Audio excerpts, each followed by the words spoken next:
Hi everyone, welcome back. So in this video, I'm gonna share with you how you can add the MACD on MetaTrader 5. So just follow me and follow the steps. It's so easy and simple.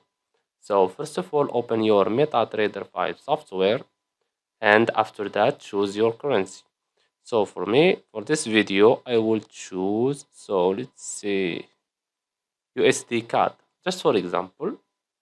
And after that, go to Insert, Indicators, go to this one, oscillators, and choose MACD.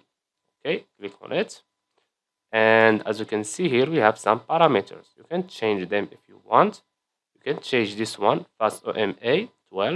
You can change also MACD SMA.